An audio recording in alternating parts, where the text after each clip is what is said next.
Vriende, baie welkom op hierdie Saterdag. Ons in Suid-Afrika herdenk ook Menseregte Dag. En vanweë ons land se geskiedenis en die pad wat ons ook gestap het, weet ons dat hierdie land het 'n moeisame pad gestap. En ek wil jou op hierdie dag sommer net herinner aan jou medemens. Wie is die mens saam met wie jy in hierdie land woon? Wie is die mens met wie jy dalk verskil? Maar as 'n gelowige, soveel te meer word ons genooi tot versoening en eenheid, omdat Christus ons saambind. Mag dit so wees dat die Here vir my en vir jou mense maak wat die tekstuur van hierdie land verander, omdat ons mekaar as mense raak sien. Dat dit die erfenis is wat ons onsself voor beywer. Ons maak inderdaad skatte in die hemel by mekaar, wanneer ons dit doen. Wanneer ons vredemakers is, wanneer ons die koninkryk van die Here op so 'n manier laat kom. Ons teksgedeelte is vandag, lees ons uit Matteus 6 en ons lees vers 19 tot 21. Moenie vir julle skatte op aarde bymekaar maak waar mot en roes dit verniel en waar diewe inbreek en dit steel nie, maar maak vir julle skatte in die hemel bymekaar waar mot en roes dit nie verniel nie en waar die diewe nie inbreek en dit steel nie. Waar jou skat is, daar sal jou hart ook wees.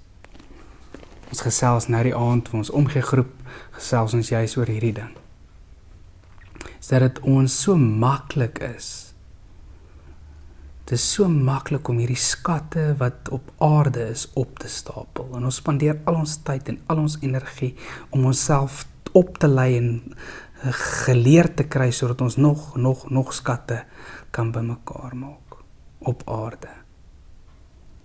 Maar toe die vraag, as iets so simpel soos roes en motte dit kan vernietig, hoe verganklik is hierdie skatte dan nie?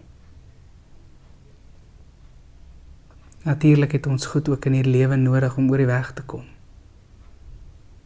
Baie keer het ons baie meer as wat ons nodig het. Maar dit suig ons in, dit word amper die spil waarom ons lewens draai.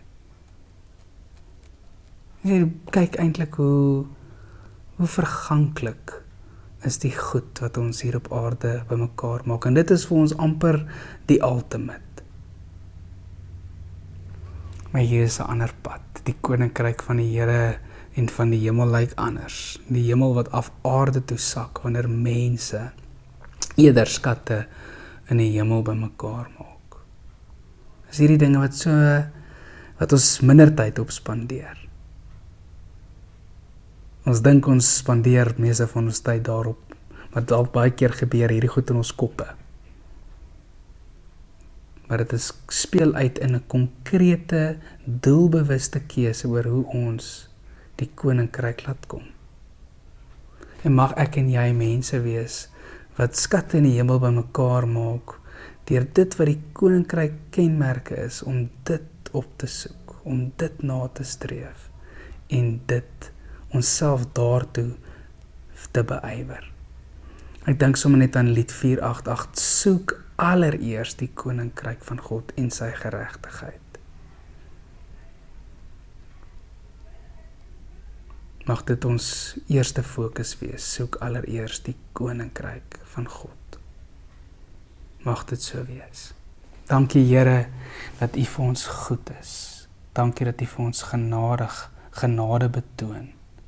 Here, mag ons met U krag en met U Gees wat deur ons werk, eerder skatte in die hemel bymekaar maak. Mag U koninkryk kom. Amen. Seën vir jou in voorspoed. Tot 'n volgende keer.